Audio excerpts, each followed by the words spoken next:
Happy Friday Eve. It's Thursday. Thank you for joining us this morning on Live Impact News on WCNC Plus. I'm Nick Sturdivant. Across from me, Carlene Bragg. Hi, How everyone. are you doing? You know, I'm doing okay. It is Friday Eve for sure. Friday Eve. I'm just trying to make it. You know what I'm saying? Look, hey, as long as you got a cup of coffee, you got WCNC Plus on, it's all good. Majestic is also here. I didn't forget about you, Majestic. You're here. She's getting things ready. She'll have her forecast in just a moment. I have a story for Majestic. But that will wait. That's what we call a tease in the news. That's what we call a tease in the news business. Tease. Professional. You don't want to miss the stories coming up in just moments. But let's get to our top headlines for today. Speaking of weather, oh boy, I think that's why I only feel okay, because I woke up again raining. And I'm like, and it's raining. And I know that there's a light at the end of the tunnel. I know that. It's hard to see. But it's hard to rain and those see clouds. that light in the tunnel when it's just you wake up and you hear the rain. You're like, yeah. That's what a lot of people heard this morning. Saw some lightning as well. Rainy weather continues in Charlotte, but as Carlene mentioned, there is a light at the end of the tunnel. We'll have more on that in our full forecast shortly. Also, we're following the King wildfire there in northern Los Angeles County. So let me read you what reports are saying. So a brush fire burning in the Gorman area of northern Los Angeles County has triggered evacuation warnings after scorching nearly 400 acres this morning. The King fire broke out just after 1 a.m. and quickly grew to 394 acres. This is a live look. Our crews there on the ground, that fire burning as we speak. Again, this is a live look at the King fire in northern LA County. You can see a crew there from our NBC affiliate doing interviews with fire crews. We'll have more on that a little bit later. Also, we are following a new campaign promoting safety along I-485. That is a fast highway.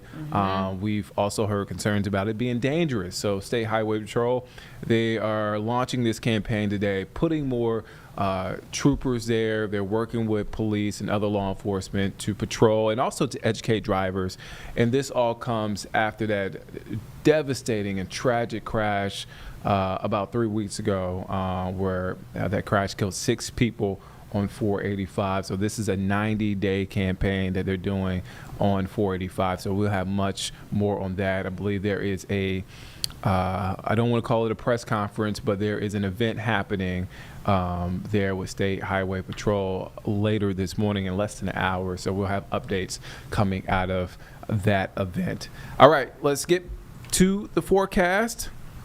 Majestic time. Hi, guys. It's Majestic. I'm back for the 4th day, I think. Rinse and repeat because it starts with rain. I'm over it. We're all over it. Raise your hand if you're over it. I'm over it. I'm over it.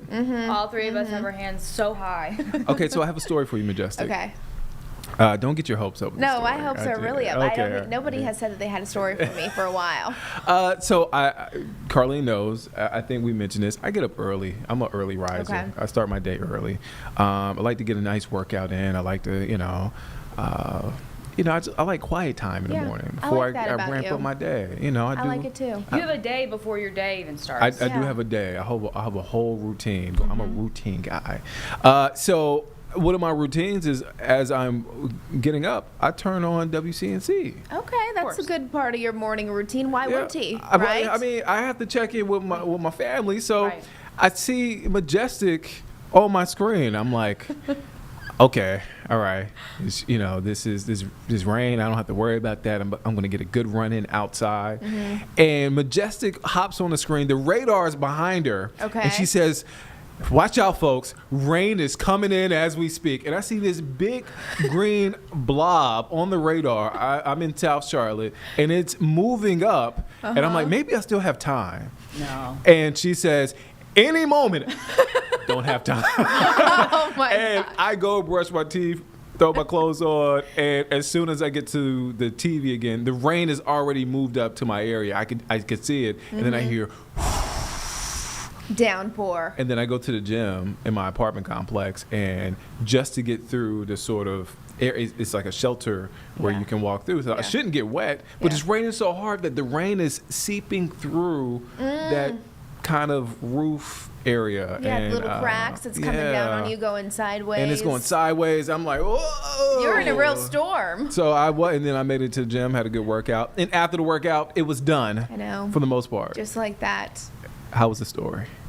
I was actually impressed. That's a pretty good story. You Okay. had You were great animated. details. We had motions. It was great. Sound effects. Sound effects. It Yes, was- visuals were great. What else could you ask for? Okay, all right. I was trying to undersell, over deliver. Impress. And then basically you just said that I knew what I was talking about. You were right. pretty on I was point. spot on today. I was hoping you were wrong, but you were right. It saved me from getting drenched out there in the Yeah. rain. So that's why you need to watch folks who are early risers like myself, Yeah. like to run outside or get a walk in outside, walk the dog. Make sure you check in with Majestic, with Chris during the morning show, because Yes. they're really on point. They have We never. got your back. Yeah. We're watching all the things. That's it. I think your run tomorrow is actually going to be nice, though. Okay. all right, Seriously, okay. I'm looking at tomorrow. Things Yeah. are looking good. So Great. let's get into it because we're still not completely done with all the rain. But yeah, that was a big story for sure. I mean, heavy downpours. Really, a lot of it stayed south of I-85 this morning. But overcast, guys, doesn't matter where you're waking up. That's what we have outside. There's a live camera shot right there in Dallas. So way high up above everything. I did see some sun breaks up there earlier, but that's going to be the gradual trend, overall trend as we head towards the afternoon. This is what Charlotte looks like right now. Still not the most beautiful start to the day, but we are making progress. So that is some good news. Satellite and radar across the Carolinas, still very overcast. Still seeing scattered rain showers at this point. I can confidently say it is much quieter than this morning. We no longer have storms. We no longer have those heavy downpours. We're not seeing that localized flooding, just like what we were seeing earlier this morning. Now, scattered rain showers are still out there. Some hit and miss rain showers will even be possible really at any point throughout the day. So don't be surprised if all of a sudden this afternoon the sun comes out and then you're driving and then it randomly starts raining and perhaps we could see an isolated thunderstorm, because the catch today is that we'll have more sunshine, which is exciting this afternoon, but the ingredients are all coming together. More sunshine, higher temperatures, higher humidity. That equals the perfect equation really for an isolated pop-up thunderstorm. But we're used to that across the Carolinas, so if you have any plans, keep that in mind. As we're heading into Friday, in the morning time hours, I'm seeing mainly clear skies, a few high clouds out there here and there, but I've been waiting for a morning where I can say, all right, grab your sunglasses. It's going to be beautiful. It's nice out there for our bus stop forecast, and I think tomorrow will actually be the day. But keep in mind, we do still have some passing showers and a pop-up thunderstorm or two that'll be possible for our Friday as well. We're kind of just getting back on track to our typical summertime pattern across the Carolinas, where we have sunny skies and then a couple storms in the afternoons here and there. And then a few things that I want to talk about in addition to the rainy and stormy weather is the heat and the humidity, because if you thought summer was done, well, you got to think again, because I guess that's called the false fall that people call that here. It is going to get hot today. Upper 80s, low 90-degree temperatures. 90 degrees today in Charlotte, much of the same all around, upper 80s for a lot of us. But here's the catch. Once you add in the humidity, because it's been very muggy over the last several days, it's going to make it feel even hotter than our actual air temperature. So the humidity, no, that's not going anywhere anytime soon. I mean, when we have dew points into the mid-70s, that's just indicating that there's a lot of moisture in the air, that it feels sticky, that it feels a little uncomfortable for people who are going to be outside for an extended amount of time, but it also just makes those actual air temperatures feel hotter than they are. So around 5 o'clock tonight, if you have plans, it's going to feel like it's 94, 95 degrees in Charlotte. And then tomorrow, our feel-like temperatures get even hotter with upper 90-degree temperatures. Could even see 100-degree temperatures too. So heat and humidity, yes, it's making a comeback. Make sure you're prepared for that heading into the weekend. 7-day forecast looks like this. We'll still have that opportunity for a few scattered showers and thunderstorms this afternoon. But with that, we'll get some sunshine today, some sunshine tomorrow, kind of a rinse and repeat forecast. And then Saturday, not looking too bad if you're heading out to the Charlotte FC game. Sunny skies, small chance for a pop-up shower or storm. Much of the same on Sunday. Not a bad looking weekend though. And then I do want to just give you a quick update on Tropical Storm Erin. That is forecasted to be the first hurricane of the Atlantic hurricane season tomorrow. So with that being said, it'll of course start out as a Category 1, but still forecasted to turn into a strong Category 3 hurricane by early next week. Now it's still really far away from the United States. Great news. This is our 5 a.m. advisory. We'll have another advisory come out at 11 o'clock, but as it continues to track west at 17 miles an hour, it's going to impact areas across the Lesser Antilles out towards Puerto Rico, the Dominican Republic, and then after it moves west, a lot of models are suggesting still that it will start to move north and then northeast. This would be best case scenario, especially with it being such a strong hurricane. But bottom line is that we're still several days away. So you got to stay close to our team. We'll keep you up to date if we do see any changes. But also keep in mind that the rip currents up and down the Carolina coast are going to be dangerous starting this weekend and continuing into next week. So there's my forecast for you guys. That's what we're looking at now. And that's all I got for now. All right. Okay. And What else? there's some boat friends out here. I just want to throw that out here again. We're still awaiting. Did you check the comments? Oh, I did. I did look too. Okay. We have some promising. We got some I just want to leads here. make sure we update the folks when it comes to boat friends. We'll let you know Okay. if we move forward with this process. Yesterday, when you said that you're a land friend and that you to us, I was thinking you could also be a really good restocker if we needed some extra drinks or extra food. You could be like, all right, I got you guys. What do you need? What do you think about that? Or is that just pushing it? I mean, that might be pushing it a little bit. I mean, because I'm like, what do you mean? You want to wait in our beck and call on the dock? I think I'll pass on that one. I mean, okay. it sounds tempting. He said but maybe a wave. It doesn't sound like a land friend. That sounds like a land acquaintance. It sounds like a land, Sure. That sounds good. He'll be keeping his sunglasses on, his hat on, thinking he's not even looking at it. No. Oh, no. Okay. So, hey, look, I'm trying to help out. I'm doing this is my part. Doing my part. You are doing your part. I think as a land friend, I'm doing my part right Thank now. you. Okay. So well, we'll keep you up to date. All right. Majestic, thank you for your time. We'll see you tomorrow. See you tomorrow. All right. See you tomorrow. All right. Let's get to a developing story that we have been following since this morning. Take a look at this. This is a live look at Wendover Road near Providence Road. So this is a very a busy stretch here in South Charlotte. A large tree is down, blocking the road. This has been down for more than a couple of hours at this point, Carlene. Yes. And so we popped this up because the tree is still down. So no word. I'm looking through our team's channels to see if there are any updates. I'm not seeing any updates as far as how long will it take crews to come in, chop up this tree, and clear out the road. But that is the situation this morning. Again, we still are. People are still making their way to work.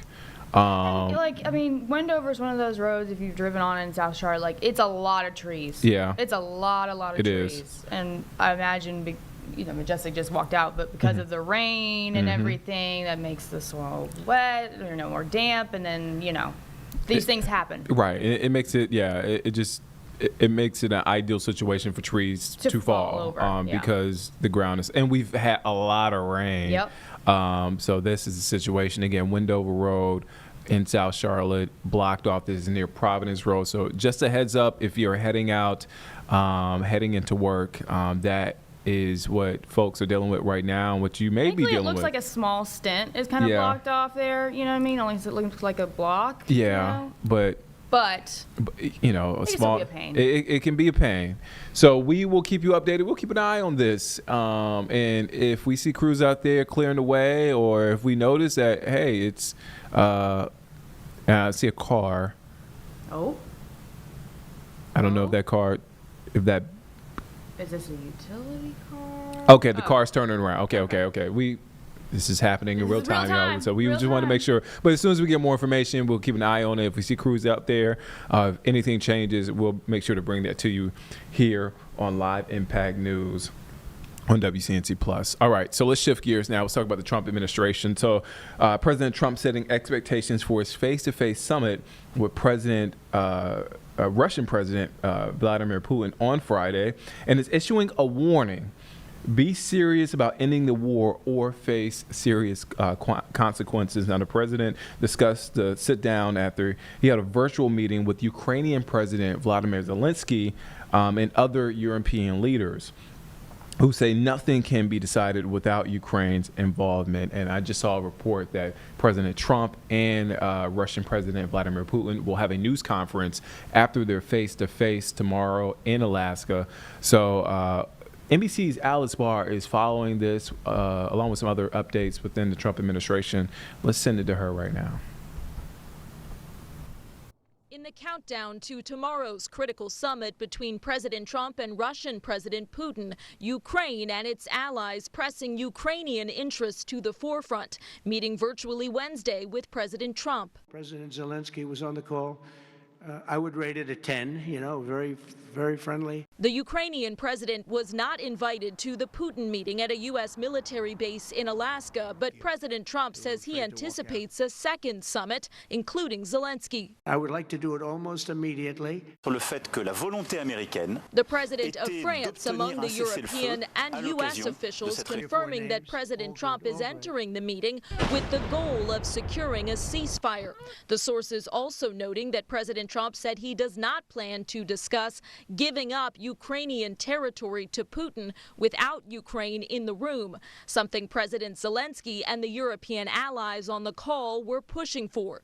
And as for if Putin does not agree to end the war, There will be very severe consequences. Russia has increased its attacks leading up to the meeting in what Ukrainians call an attempt to strengthen the Russian hand. Zelensky saying he told President Trump that Putin is bluffing, believing he still wants to occupy all of Ukraine. President Trump has sharpened his rhetoric against Putin in recent weeks, growing increasingly frustrated as the Russian assault drags on. All right, so that is the latest there on the Trump administration. Again, that summit with Russian President Vladimir Putin will happen tomorrow. And again, reports are saying that President Trump and Russian President Vladimir Putin will have a news conference after their face-to-face tomorrow. All right, so let's shift now. Let's go to Florida, to the Jacksonville, Florida area, Sanderson to be exact, where that is Florida Governor Ron DeSantis. He's holding a news conference, and you can see right there on the sign on the podium, on the sign on the podium right there in front of you, it says Florida leads on illegal immigration enforcement. So he's talking about immigration, obviously. So let's take a listen into what is being said right now. E7G agreements with our state agencies back in January. We've been working hard. We're on these task force with DHS and with ICE. A lot of illegal aliens can get rounded up. I mean, that's just the nature of the problem because you've had so many come in. We know in Florida there's anywhere from 50 to 100,000 that already have final orders of removal. So they're in our country illegally. They've already gone through the process and they've been ordered to be removed, and yet nothing had happened. So we're very keenly aware of that and working to correct that. So these 287G agreements formalize these relationships and allow us to conduct immigration enforcement operations. I mean, think about the highway patrol.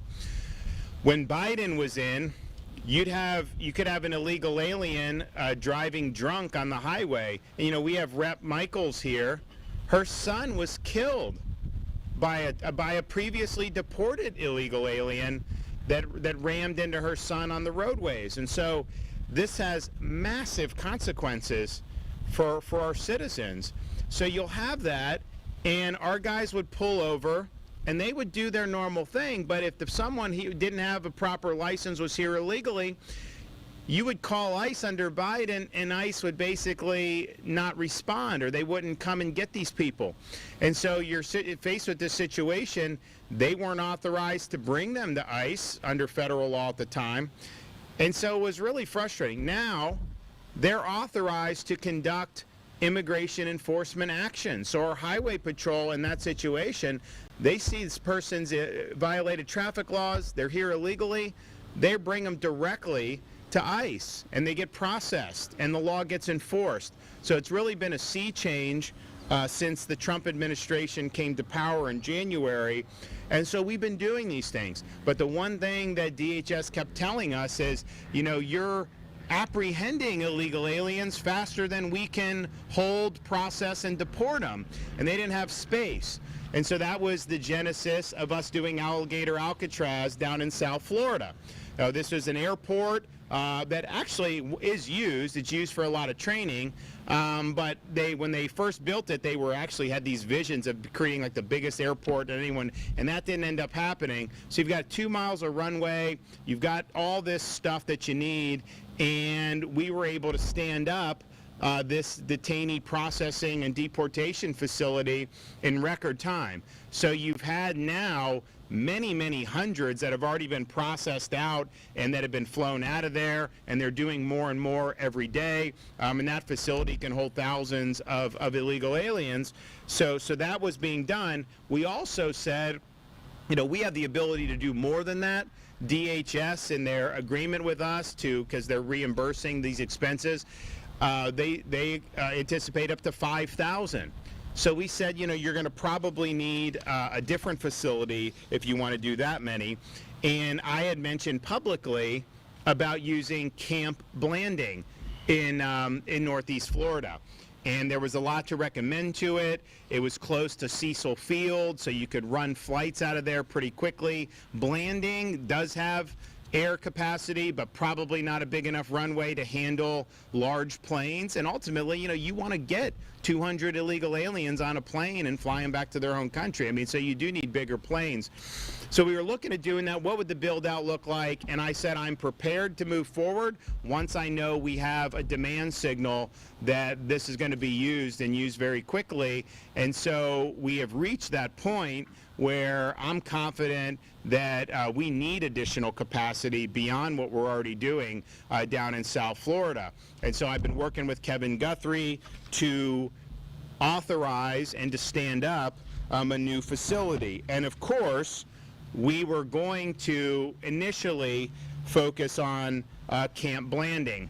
However, as we started looking around and as Kevin was doing his due diligence, you know, there's a massive part here at Baker Correctional that is vacant, that isn't being used for any state correction activity. And so this, you talk about ready-made infrastructure, this was something that was very appealing from that perspective because it would require us to do a lot less in standing up than we would at Blanding, and far less than we had to do at Alligator Alcatraz. Now, Alligator Alcatraz has the runway right there. That's a one-stop shop. I don't think you get any more convenient than simply carting people, you know, 2,000 feet away and get them on a plane, and then that's it. But here at Baker Correctional, we're right down the road from Lake City Airport. And so that is something that is good. That's something that's going to make a difference. So I'm here to announce today that we are authorizing and will be soon opening this new illegal immigration, detention, processing, and deportation facility here in North Florida. We are calling this the Deportation Depot. It is going to be located here at Baker Correctional Institute. And again, the reason of this is not to just house people indefinitely.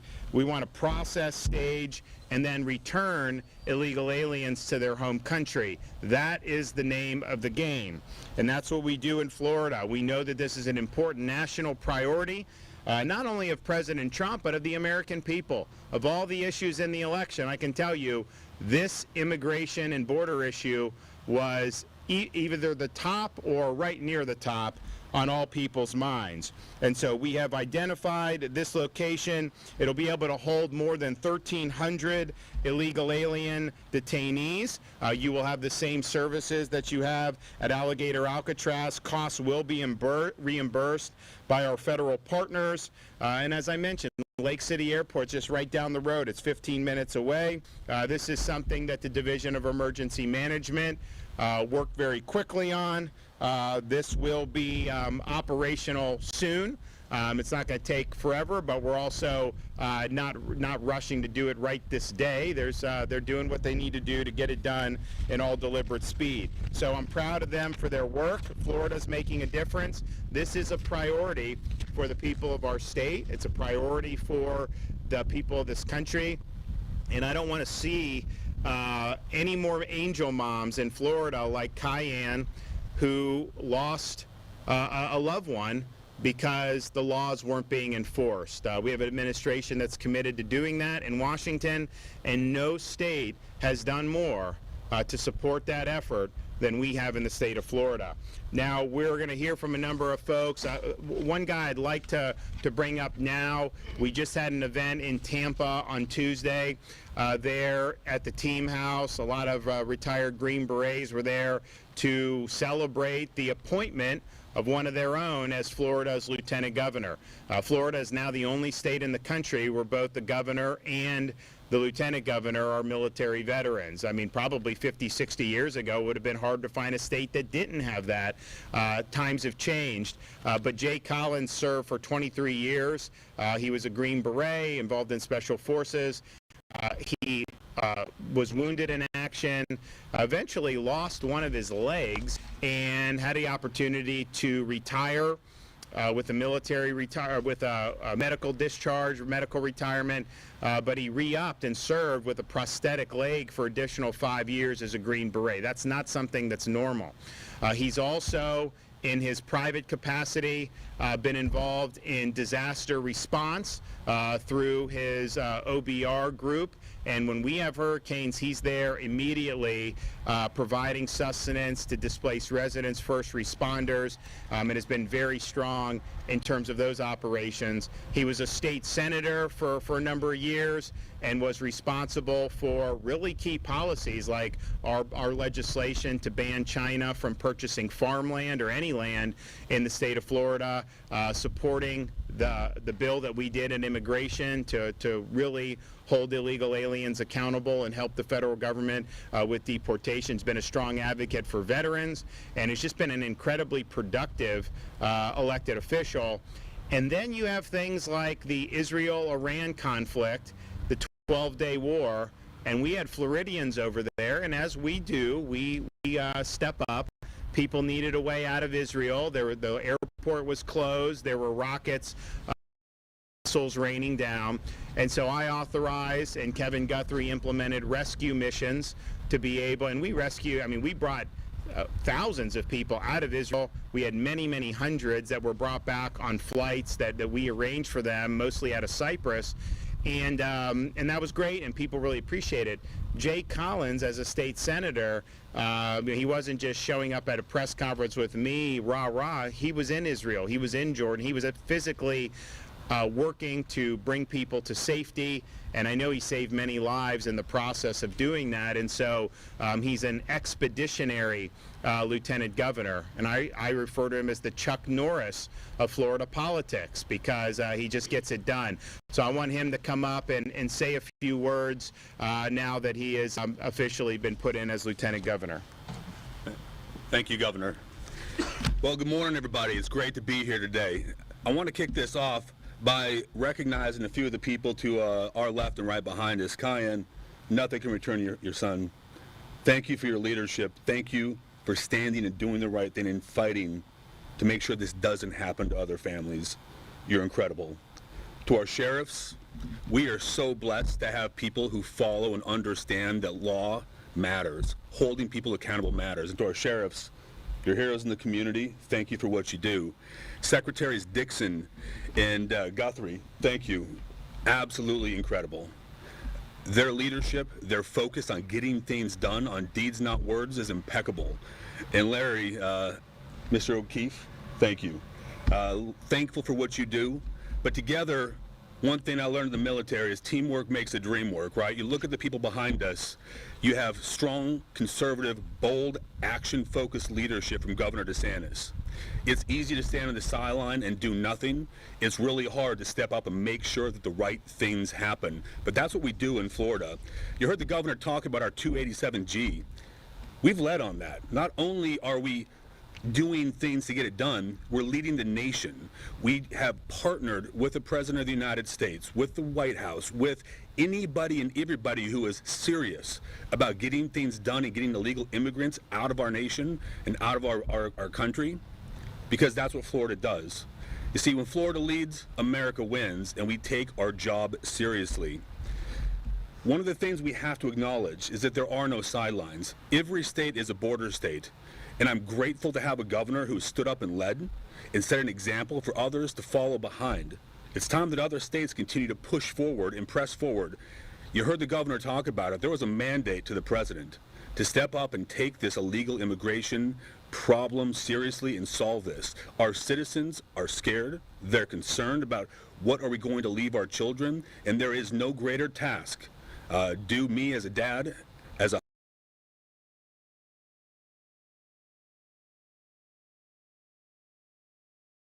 protect and preserve those things we love for the next generation, and that is exactly what we do.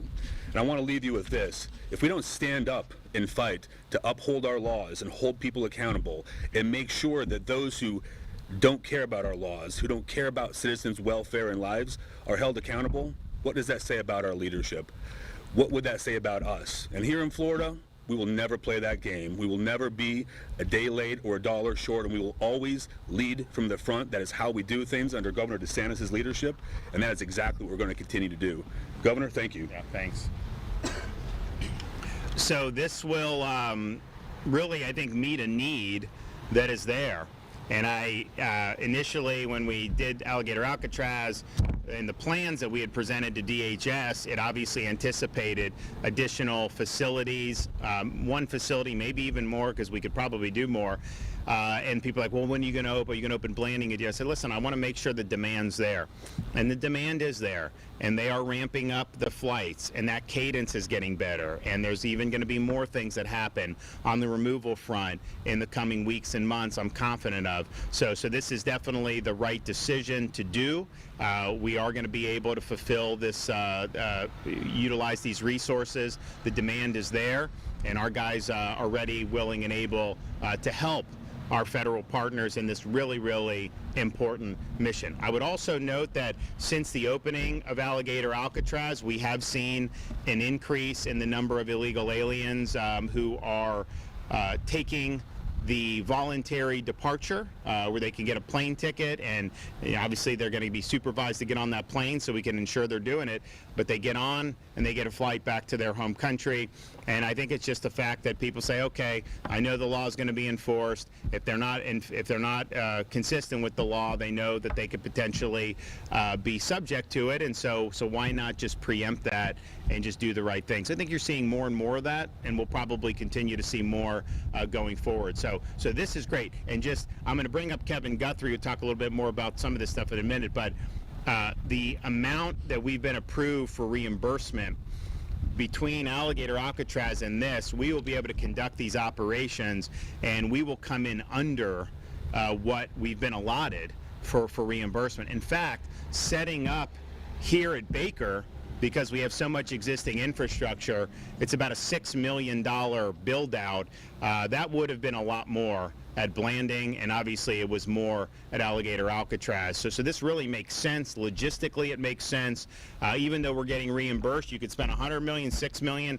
We would get reimbursed from the state of Florida, but still, we want to be as cost effective as possible. So I think it's really, really good. So I'll bring up Kevin to be able to say a little bit more about this. Thank you, Governor. Thank you, Lieutenant Governor, and thank you, Secretary Dixon, Larry Keefe, and Major General John Haas for your support. Again, my name is Kevin Guthrie. I'm the Executive Director of the Florida Division of Emergency Management, and from day one, Governor DeSantis has set a clear message, and that is illegal immigration has no place in the state of Florida. Today, the state of Florida, through the collaboration of state and private partners, many of those behind me today, are proud to announce our second illegal immigration detention facility, also known as the Deportation Depot. The opening of this second facility symbolizes the successful endeavors of our southern facility and our commitment to detaining illegal immigrants across the state. This facility will act as a north-based site that will support the governor's mission to keep Florida a law and order state and to ensure that Florida families remain safe. The logistics here, Baker County Correctional Institute is obviously a facility that is vacant today. It has a capacity of 1,310 detainees. We do have the ability to flex that with some temporary dormitories up to about 2,000. There are 7 different dorms on site today, ranging from 150 to 258 beds. There is a special housing unit here. It is surrounded by 12 foot of chain link fence with razor ribbon wire. The services that will happen here will, again, just as they are in South Florida, meet or exceed the federal or state detention standard. They will have 3 meals a day. They will have 24/7 medical facility and pharmacy. They will have access to indoor and outdoor rec yards. They will have access to legal and clergy support services. They will have laundry. Again, they will have everything that is required under federal or state law for a detention facility. This facility is a permanent, pre-existing structure, meaning that our teams can get in here, get it operational quickly, efficiently, and without delay.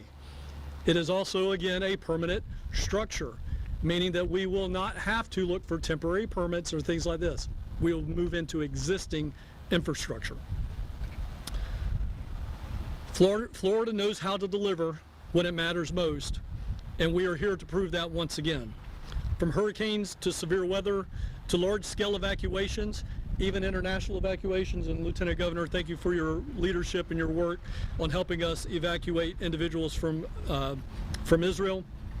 We have earned a reputation for being prepared, moving fast, managing complex logistics like nobody else. Our focus is clear: uphold the law, remain mission-driven, deliver real results for the people of Florida. With the governor and lieutenant governor's dedication to law and order, we've been able to act decisively, expanding our operations northward with this second facility. Again, I want to thank you all for being here today. Florida sets the standard, excelling not only in emergency response, but in readiness and operational performance across the board. Thank you to Governor DeSantis. Thank you, Lieutenant Governor, for your unwavering leadership and commitment to making our state stronger and safer. Good afternoon, I'm Larry Keefe.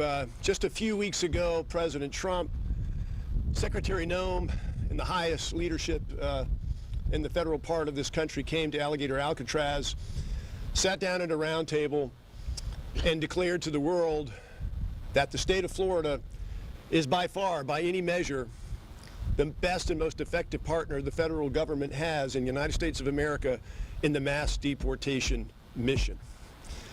At that same sit-down down at Alligator Alcatraz, the President and Secretary Noem complimented and recognized our governor, our Attorney General James Uthmeier, and this man right here, Kevin Guthrie, for their vision and understanding what needed to be done to set the standard for what a state does to help the federal government achieve the mass deportation mission. In addition to the vision, they complimented them on the thoughtfulness, the thinking, the strategic mindset of once you have a vision that the feds cannot do this alone, that they need force multipliers, and they need the states to step up. The states themselves can't wait for direction on how to do that, and didn't wait for direction on how to do that under Governor DeSantis' leadership. We stepped up, and we went through the thought process of figuring out how that would actually be done. How will we help our federal partners? So we had vision, we had thought. And then there was the signature Governor DeSantis action and results and speed and a sense of urgency. And we did all of those things. And Alligator Alcatraz is just but one of many examples of that coming into reality, all generated and done under Governor DeSantis' leadership. Vision, thought, action, and results. But the last thing that I want to talk about that was a factor in the compliments from the President and Secretary Noem was resolve. There are always headwinds when you're doing new, novel, complex, difficult things. It's not off the shelf. It's not paint by the numbers. It's not easy. It's resolve. And that is a hallmark of Governor DeSantis and everyone who works for him, is that we are going to run into headwinds. The stuff that we do is national level, complex, complicated stuff. And so resolve is key. And one thing I know for certain about President Trump, he knows how to spot talent. He knows how to spot people that not only are smart and have great ideas, but work hard, execute, get results, and have resolve when they run into resistance or headwinds. So with all of that, Florida is and has become, and just as the governor said is the best, they set the way, they set the standard. We even wrote kind of a manual on how to do it that is called the Florida Blueprint 1.0. And I can assure you that Florida Blueprint 2.0 is underway. But the other thing that the President and Secretary Noem said at that Alligator Alcatraz event a few weeks ago, in addition to praising Florida and complimenting Florida, they said, the President and Secretary said, they challenged the other states and they said, you need to adopt Florida's blueprint. You need to do what Florida does. And the expression that they kept using was, you need to step up and be like Florida. And we're hard at work at that, and that mission is ongoing. This is just another example of that, what is happening here today. But my real central message today is on this resolve piece. Because this process, even though it's only 6 or 7 months into it, is hitting the stage, hitting the part where the opposition, the obstructors, the people that don't want it to be successful, are going to their primary playbook, which is well-funded, well-organized lawyers who weaponize courts, who use lawfare and judicial weaponization to then attack and thwart and obstruct the will of the people, the mandate that the voters gave the president, the mandate from the entire state of Florida. On the special session, the governor had the vision to convene to give us the authorities and resources we need to fight this fight.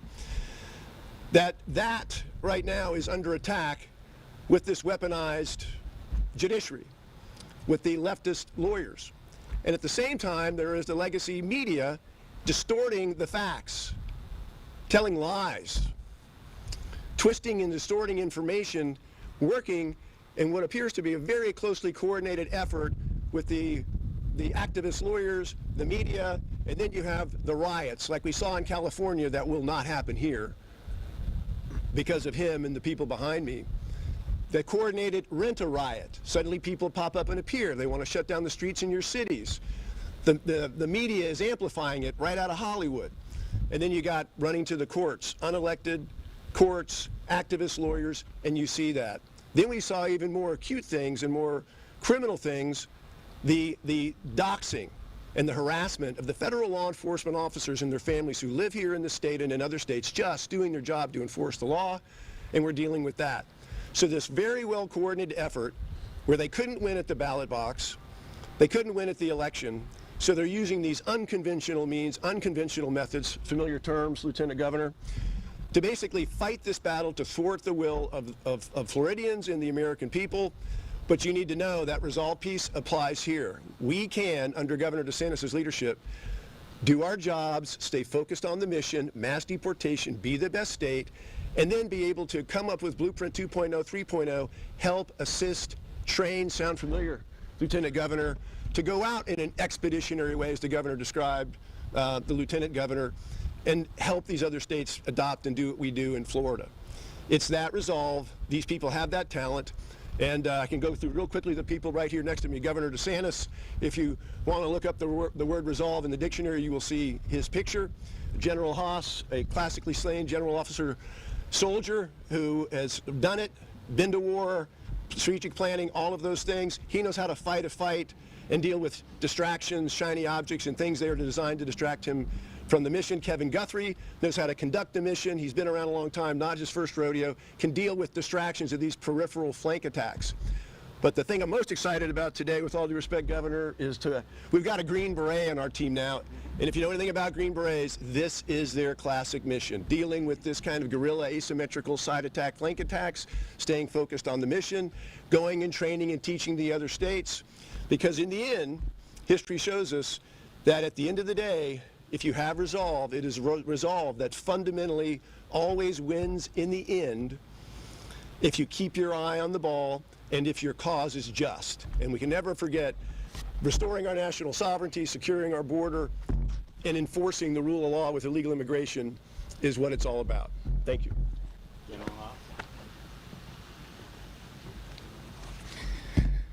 Governor, Lieutenant Governor, Director Guthrie, Director Key, Secretary Dixon, thank you. At the governor's direction and in coordination with the Florida Division of Emergency Management, the Florida National Guard continues to provide a vital role in securing our state and protecting our citizens by supporting state and federal immigration enforcement efforts. Under Operation Vigilant Sentry, a joint interagency border security operation, the Florida National Guard supports both aviation and ground enforcement missions. Our aviation units, working closely with federal and state, as well as local law enforcement agencies, conduct daily aerial surveillance and deterrence operations off Florida's southern coast, resulting in the detention of over 450 migrants and identifying over 130 vessels. To date, our flight crews, our aircraft have logged over 4,200 flight hours and conducted 2,000 sorties. On the ground, our guardsmen have been instrumental in supporting immigration enforcement, transporting over 3,000 detainees, providing security at 7 ICE facilities across the state, and conducting perimeter security and entry control at the Alligator Alcatraz facility in Miami-Dade County.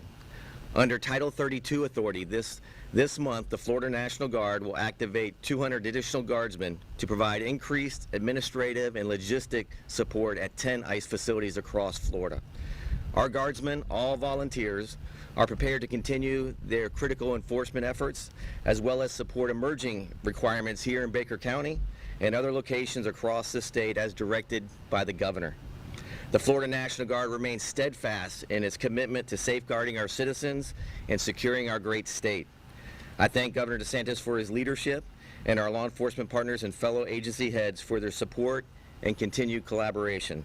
Thank you. Florida first.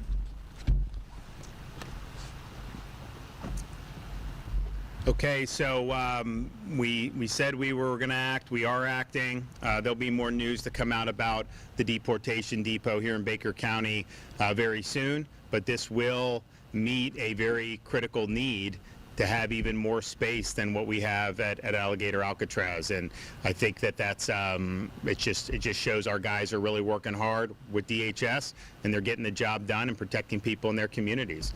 Okay, I think we're gonna just head over here. Is that what you want to do? Okay. Thanks, guys. Thank you. Thanks, gentlemen. We should have a recruiting. I need to get some recruiters. I got to get some recruiters over here after you. All right, so you're watching Live Impact News on WCNC Plus. I'm Nick Sturdivant. That was Florida Governor Ron DeSantis holding a news conference this morning on what he's calling legal immigration crackdown there. So we will have more on that later. And again, that press conference just wrapping up there in the Jacksonville, Florida area. All right, so we want to turn our attention now to Clover schools. Again, we talked a lot about back to school. So, and a lot of kids in North Carolina, South Carolina, and more kids in North Carolina are headed back to the classroom. But over in the Clover School District, it is launching its student reassignment process to accommodate 3 different schools scheduled to open in August 2026. The new schools, Lake Wiley High School, Roosevelt Middle School, and Liberty Hill Elementary, represent the district's response to a big expansion that has seen enrollment grow from 250 to 300 students annually over the past 7 to 8 years. So with this, our Siobhan Riley got a chance to speak with the public information officer for the school district to break this all down. Let's listen to that full interview right now.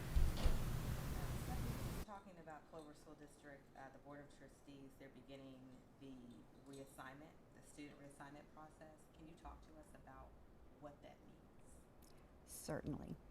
So Clover School District will open 3 new schools this time next year: Lake Wiley High School, Roosevelt Middle School, and Liberty Hill Elementary School. As a result of opening those new schools, we are going to need to determine attendance lines to populate those schools. And doing so, of course, will impact the other schools in our district. They will become smaller as those populations shift a little bit towards the new schools that will open. And how will that affect students in the district? Does that mean there'll be redistricting? Would you call it redistricting, or what's the best terminology to use, redistricting or reassignment? We're using student reassignment, but redistricting is fine either way.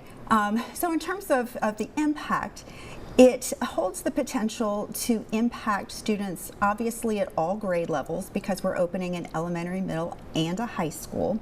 The only class of students that would remain unaffected by the reassignment would be next year's rising seniors in the class of 2027. And the decision has already been made that those students would be grandfathered to remain at Clover High School. And this, like, when did I guess the board decide that because the schools, I guess, have been in the works for a while, when did they come up with the decision that they were going to have to do redistricting and reassignment and all of that? So this has been in the works since about 2022. There was a failed bond in 2021. In 2022, there was the successful bond that provided funding to build the new high school. With opening a new high school, we created capacity in a building called the 9th grade campus now, which will convert to our 3rd middle school. So that's not new construction, but it is getting some additions and some upgrades to create that middle school. And then the school district used 8% borrowing authority, something we have here in South Carolina, to obtain the funds to build the elementary school. And so again, we are 1 year out from opening all of those. And so at this point, it's time to go through that process so that families know, have some clarity around where their students will attend. And of course, those enrollment numbers at the schools are also very important to us as well, because that will also determine how many teachers we need on each campus, and we'll look at a staff reassignment process that will follow. And just so I'm clear, so it's one brand new school, one brand new elementary, and then add on 2 brand new schools, add-ons to the high school. Correct. And I'll say this too, just because I'm seeing some confusion about it or questions about it on Facebook right now. But the new elementary school and the new high school are co-located on the same site off Cannonball Run. So they are side by side, and again, currently under construction.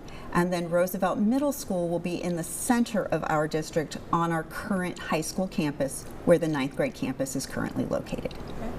And what does that mean to the parents, because the parents and the students, because I'm sure that you're going to have some people who are not going to be happy about having to find a brand new school, especially, you know, they have their friends, they have their teachers they like.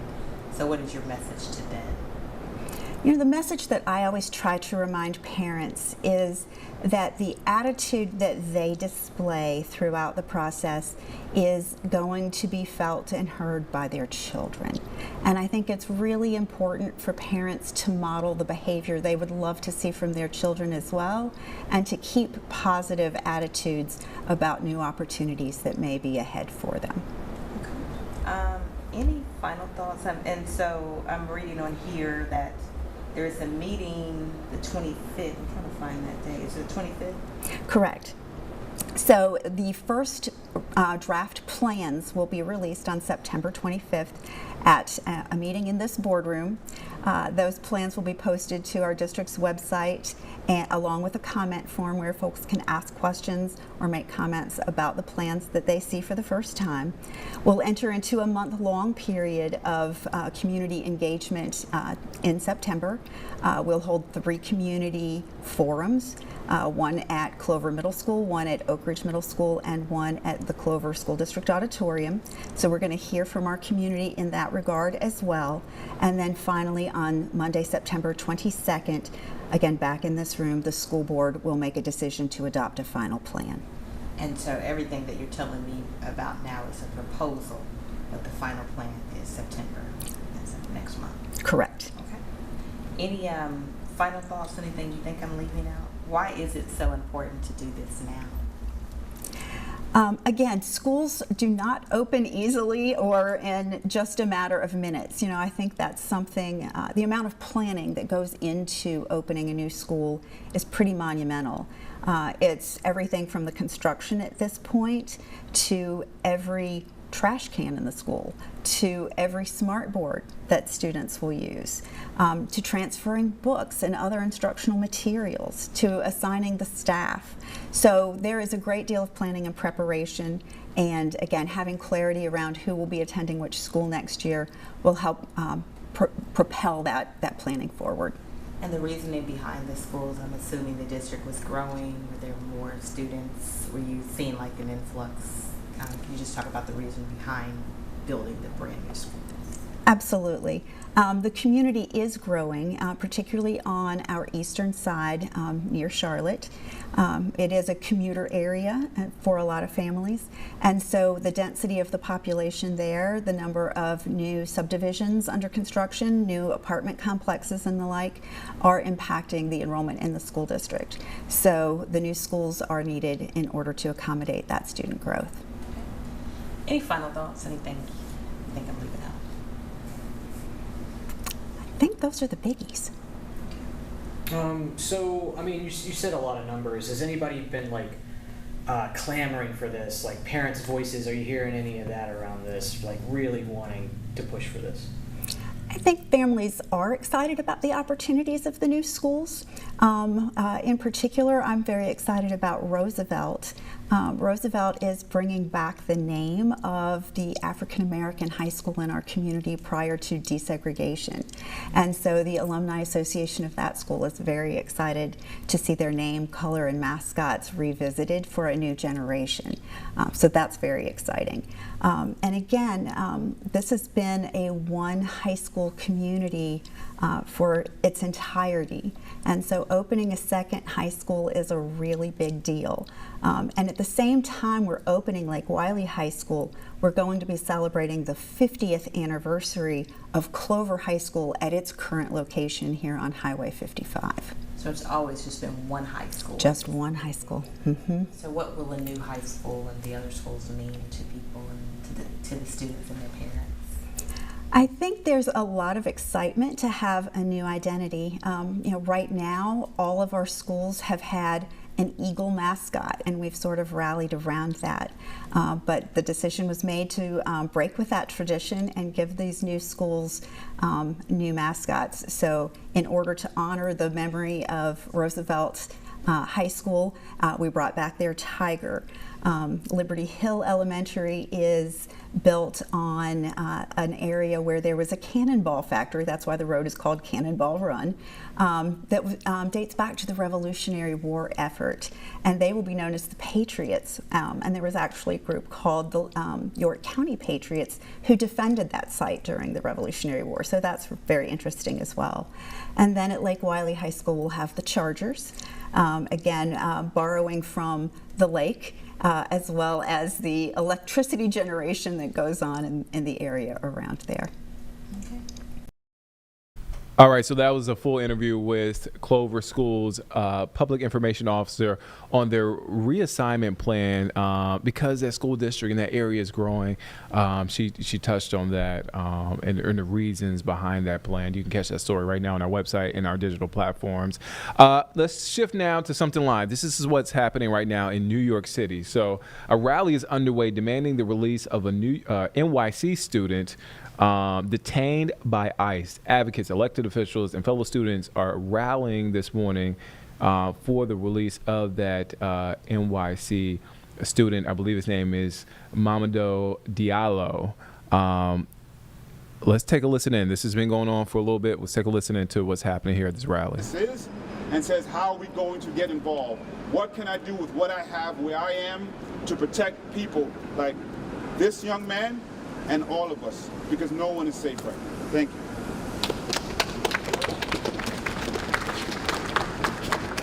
Nobody has stood with immigrant communities more loudly and more effectively than our public advocate, Jumaane Williams.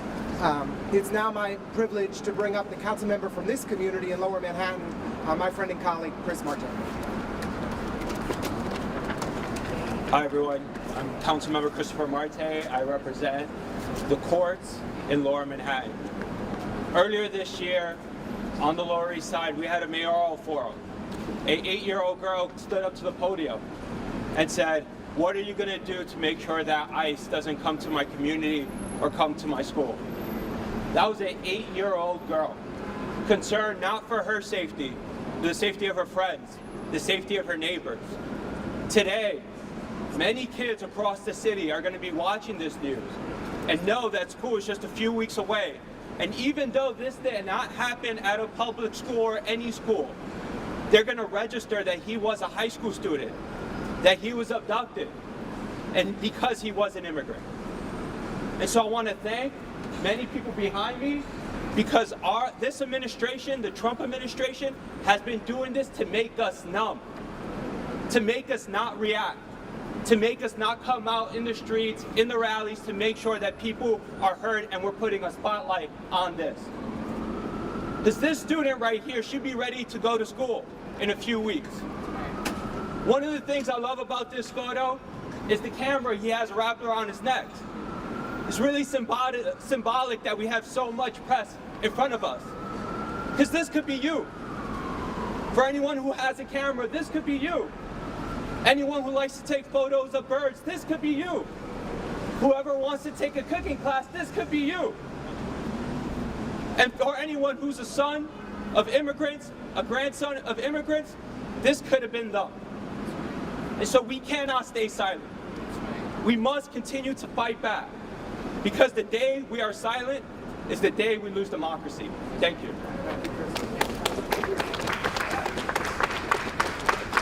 Thank you, Council Member. I'd like to call Keith from Make the Road.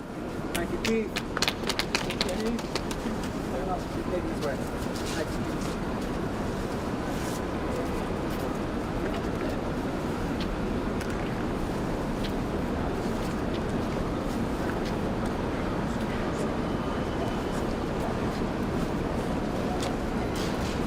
Good morning, everyone. My name is Keith Fuller, and I'm the youth organizer with Make the Road New York, and right next to me is...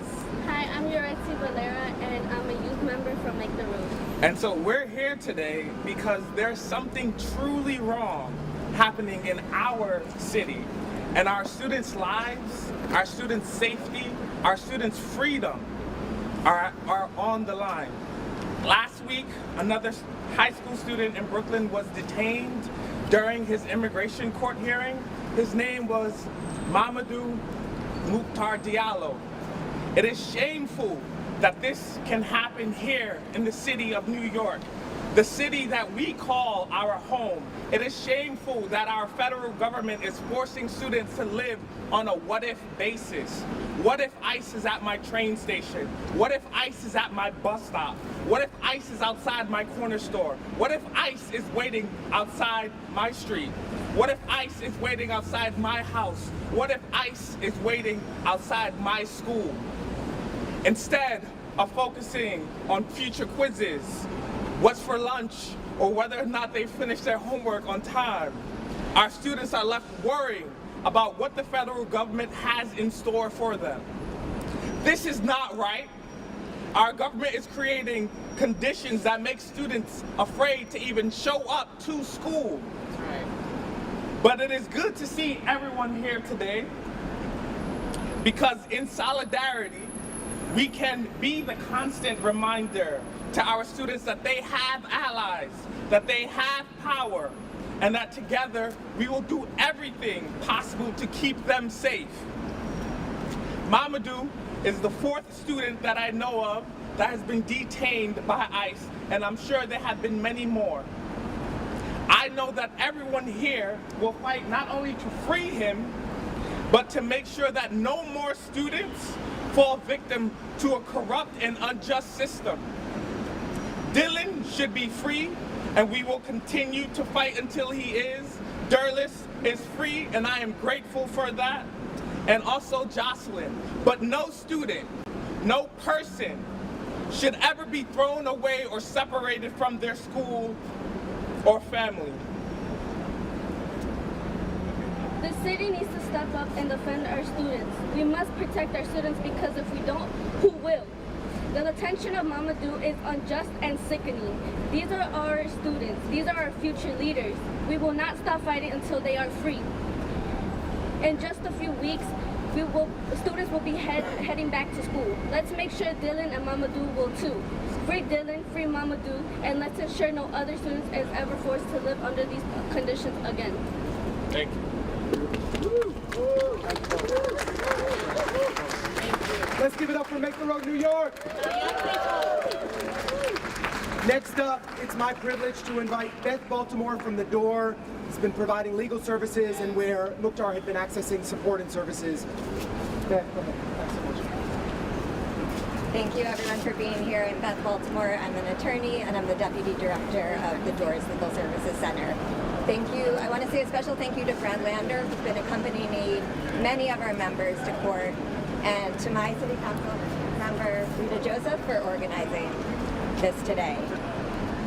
Mukhtar is a door member, and like everyone said, he's deeply involved in the community. He's also not the only door member who is locked up right now for attending their court appearances. One of our other members, another young man from Guinea, had his court proceedings dismissed over his objections in June, and he has been sitting at MDC in Brooklyn since. We have many members who are so scared to go to court. We, the attorneys, the legal team, can't keep up with the horrors that are taking place. We were never afraid to tell people to go to court.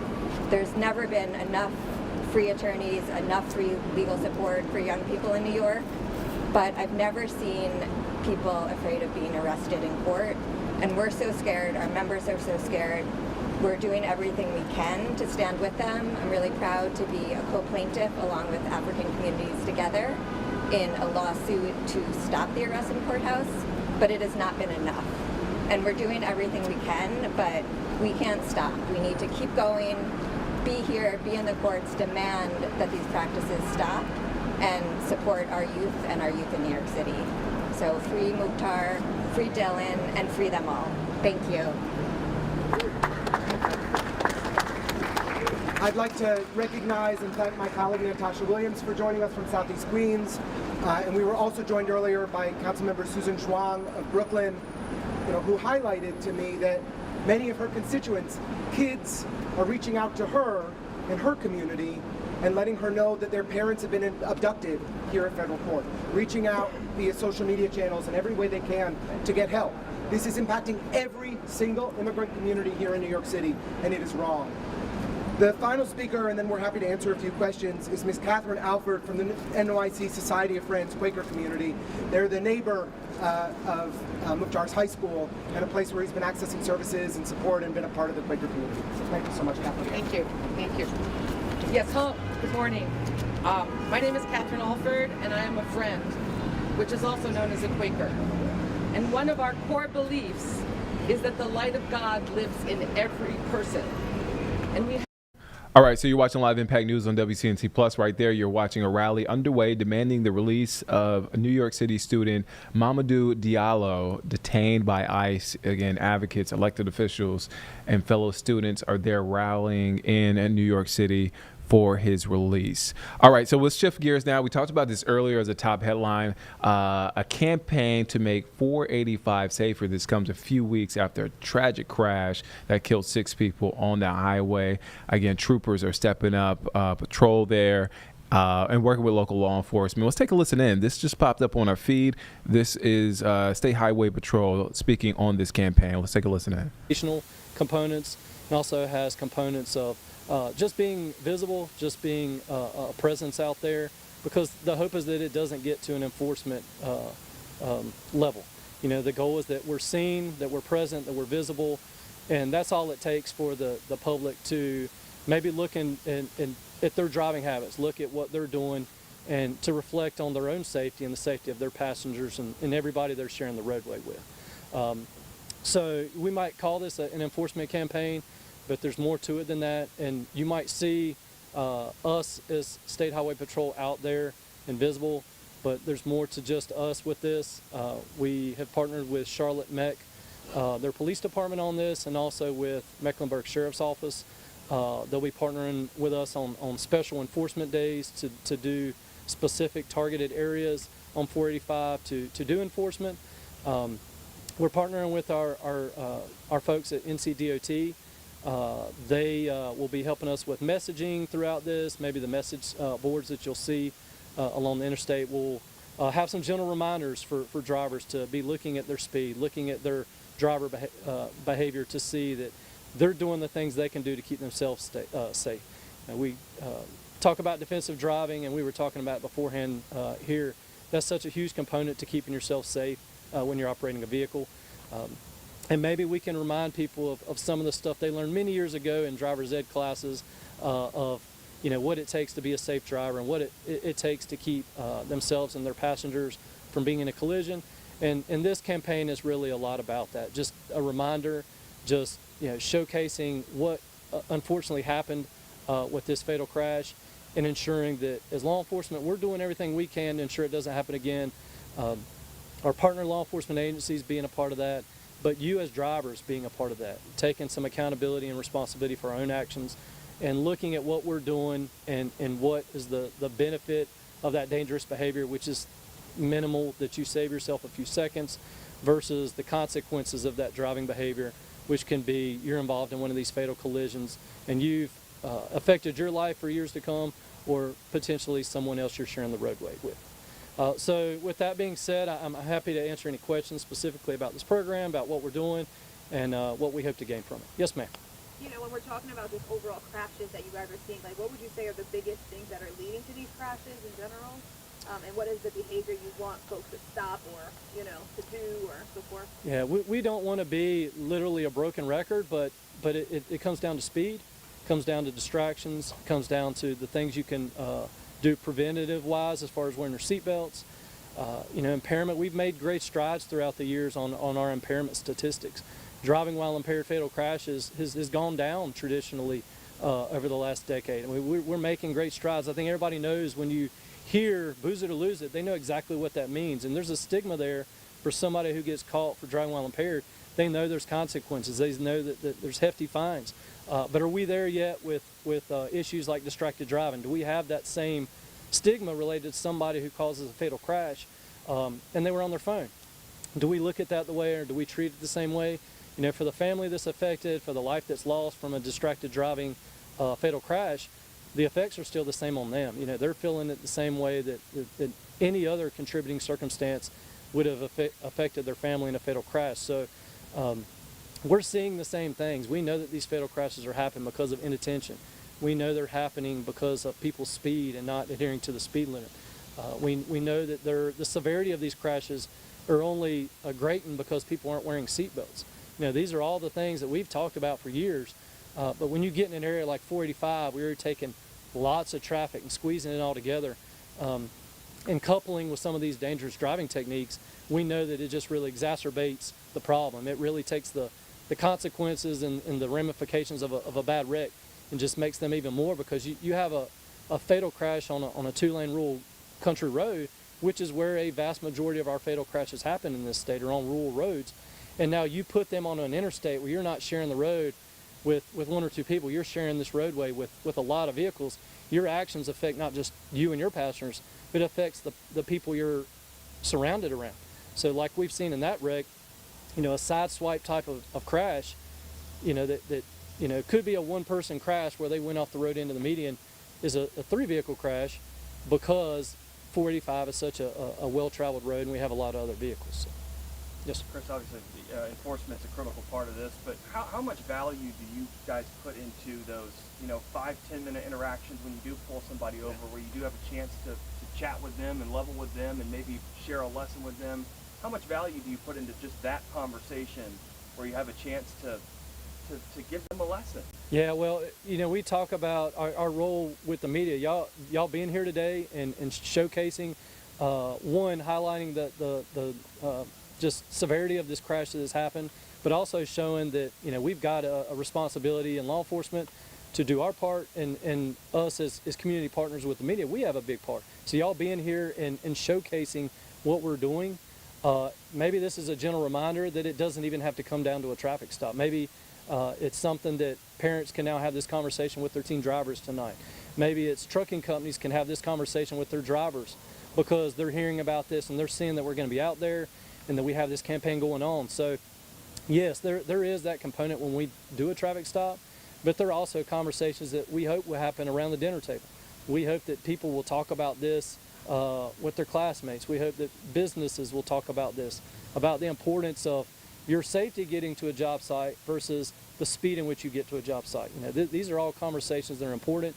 And ultimately, if we go out there during this campaign and write no tickets, but we have no fatal crashes, it's been a success. If it turns out that we have to write a lot of citations to curb behaviors, then that's what we're going to do. We just don't hope it doesn't get to that, and these conversations are important. So. First Sergeant, we've all probably seen it. How often is reckless driving or the street racing type of atmosphere something that leads to stuff on 485? I think that's a big part of it, and we recognize that, and we're looking at that. You know, our office and the Public Information Office for the Highway Patrol, we routinely get emails from around the state of people that feel they have concerns about speeding or driving on their roads, and I can say that one of the most common emails I get is related to the 485 area.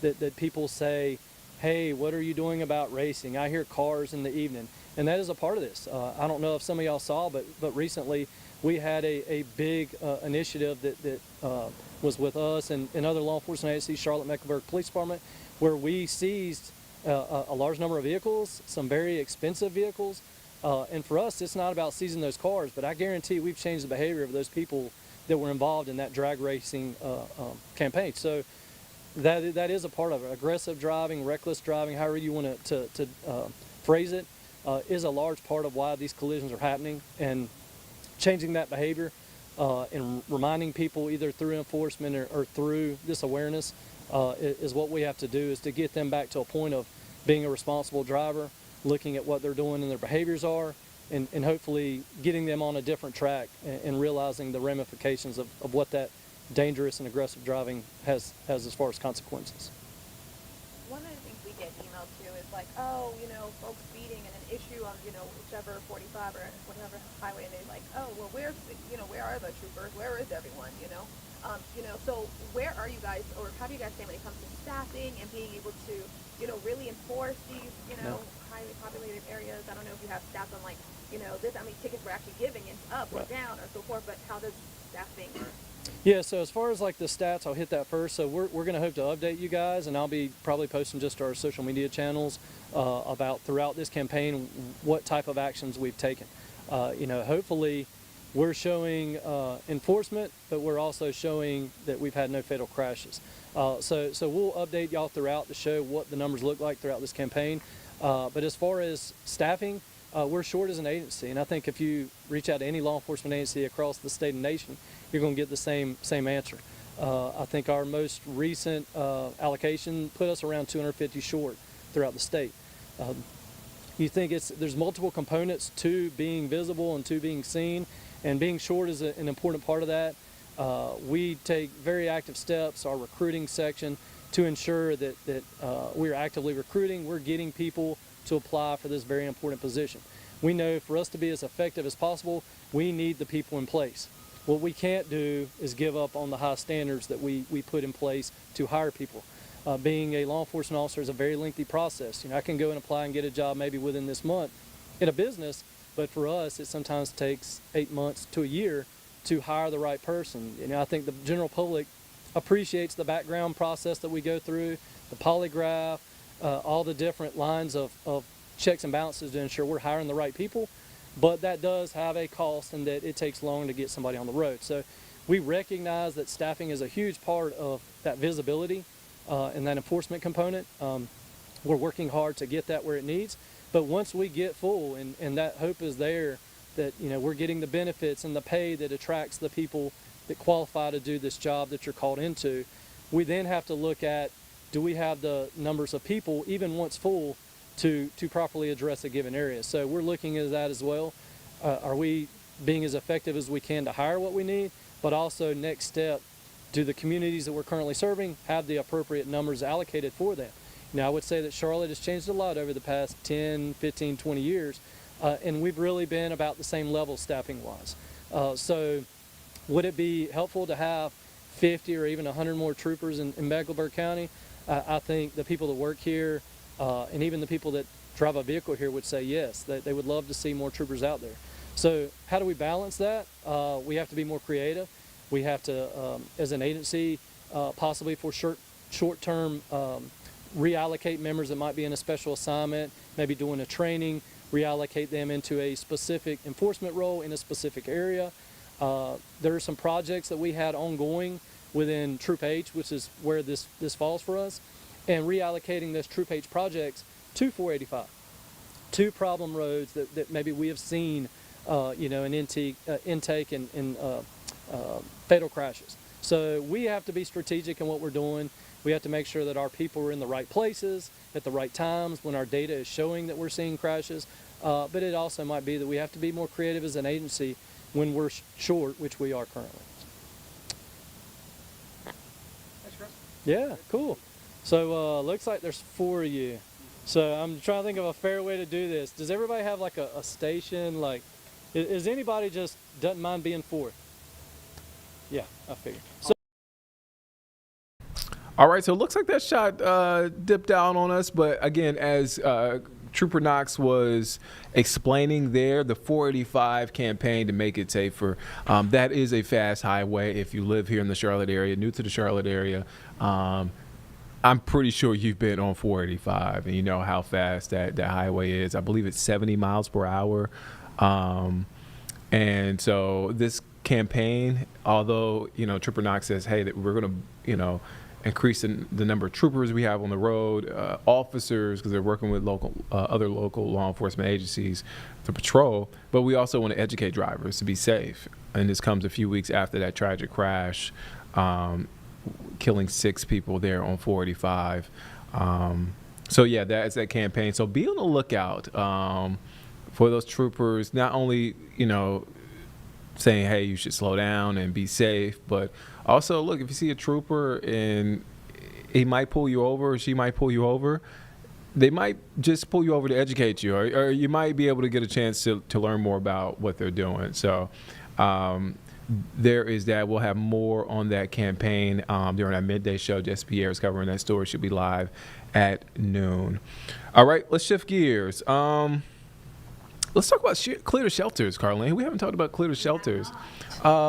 Did you, you were not at Barking the Ballpark last night? I was not. It was a little too sticky. Yeah. It was a little too warm to go. I was like, and also I'm sure if people who watch here regularly know, I have a dog. His name's Turkey. He's a wiener dog. He's a lap dog. Yeah. So sitting out there in the humidity with a lap dog, a very long wiener dog that's like, it's like another 10 degrees. I'm like, I don't want to sit in that. It was cool though. Larry Sprinkle, I got a chance to talk to Larry Sprinkle. He had a great live interview there. He also, I called him the dog whisperer. He laughed when I said that, but he is a dog whisperer. Dogs love him. He had a nice, I am terrible with breed names, but Nellie. Okay. Her name is Nellie. Cute.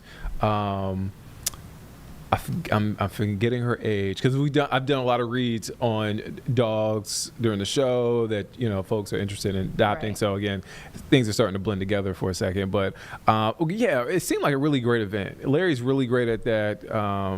Vanessa Rufus is really very This is her big thing. Animal lovers. Larry, Vanessa. I mean, we all are. Yeah, we all are animal lovers, but like they are the animal people. Yeah. Dogs. Cats, they love Larry. Everything. Larry just reptiles, everything. Everything and anything loves Larry. And of course, Vanessa works with shelters regularly and advocating for welfare. She's a foster for many animals. She does amazing work. Her and Larry are like the example of what we see and how we should treat our animal friends and how we step in to fill the gap when it comes to them needing a home and just a family, maybe if it's temporary.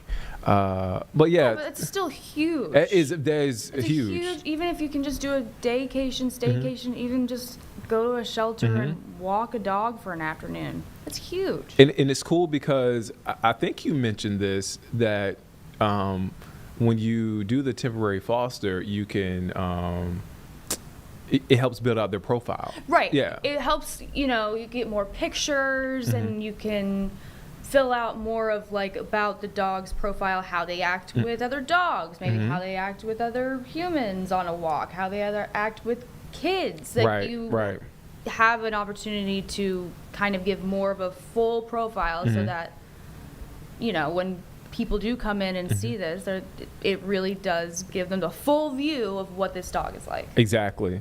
Vanessa Rufus, she talked to Gadsden County, Lincoln County, but she also talked to our friends in Rutherford County. Yes. She's kind of hitting the entire map. She's reached her net out to everybody she wants to talk to, all the shelters. Because again, while the need for all of them is definitely clear, we want to clear the shelters. That's our big initiative. Right. We want to help pets find their forever homes. Like, there's certain shelters that have different needs than others. So it's not just Charlotte. It's beyond. It's beyond. I remember Union County that I did a read on a dog profile, just to name a county. But she talked to the folks at Rutherford County. I believe, did they come in to the building? This was a Zoom. It was Zoom. Okay, so but they joined us on Live Impact News. Vanessa Rufus. Let's hear their full conversation. A really great conversation about Clear the Shelters.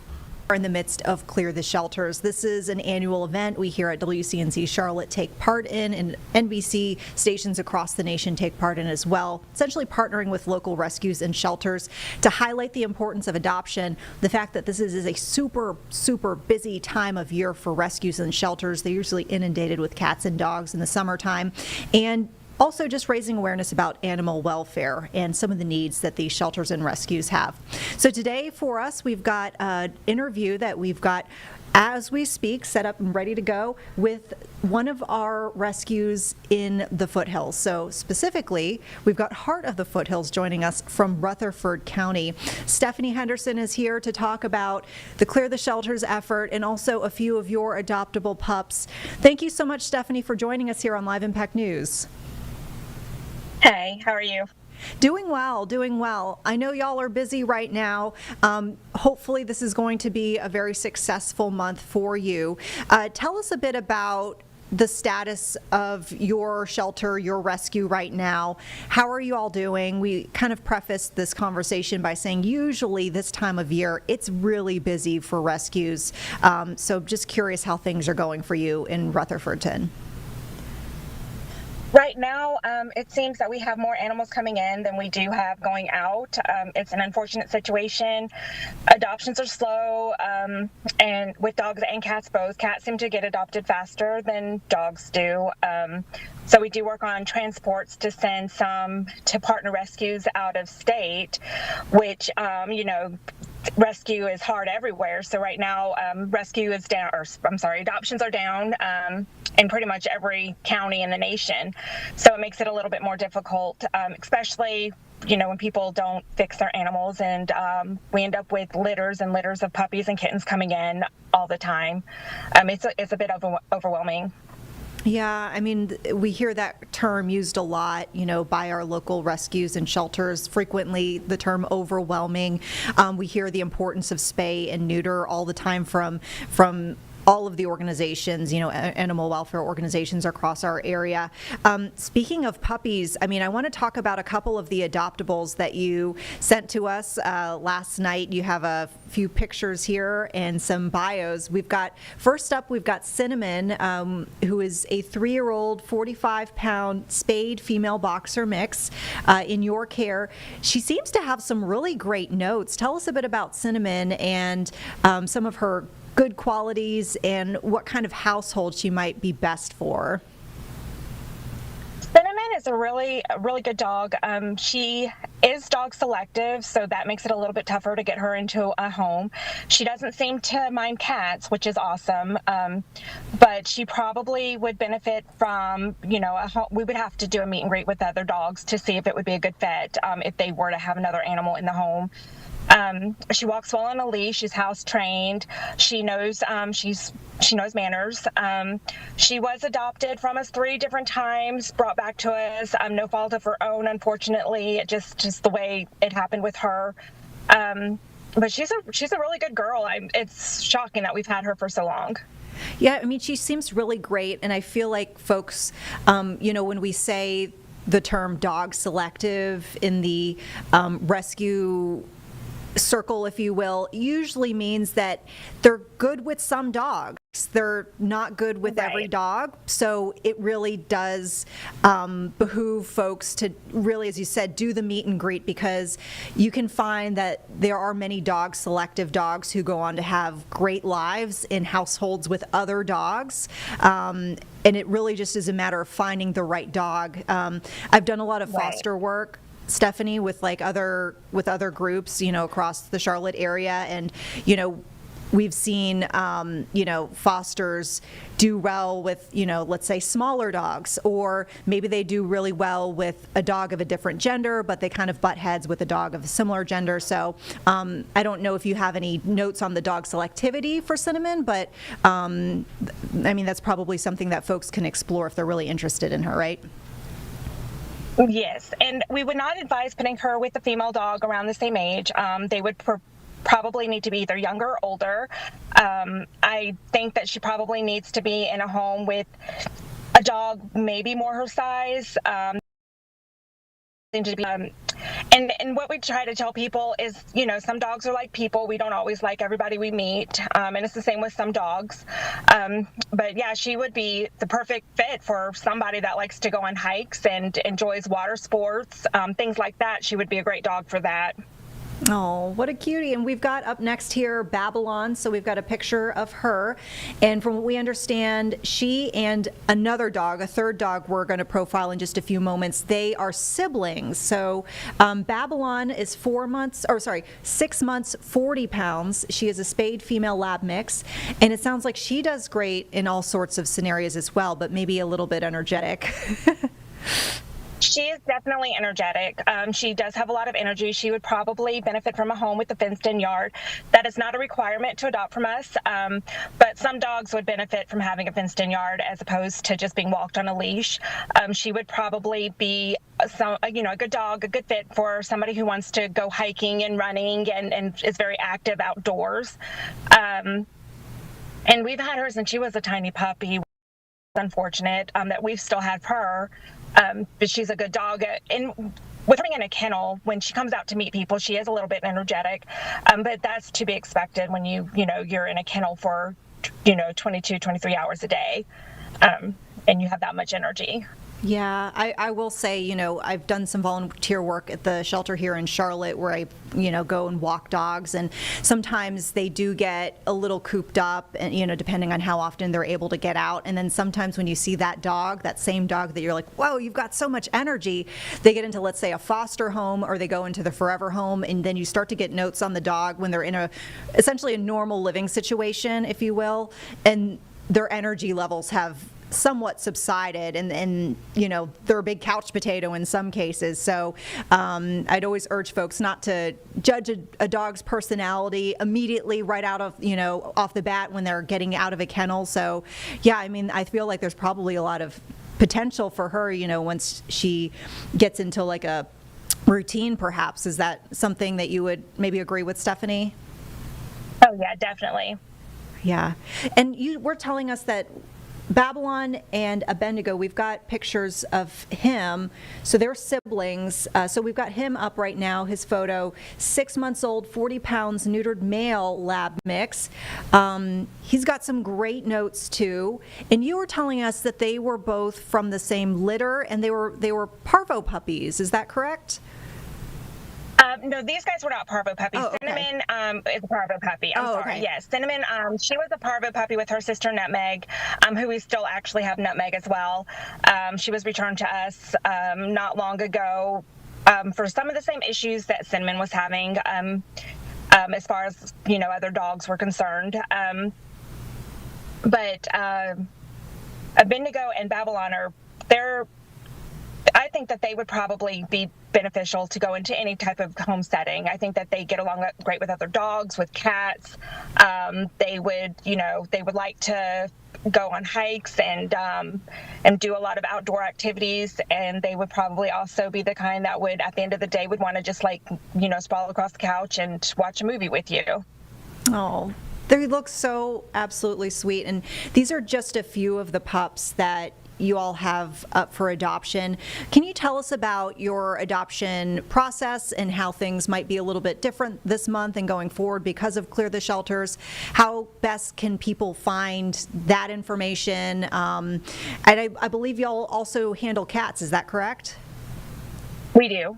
Okay, yeah, so tell us how folks can find more information.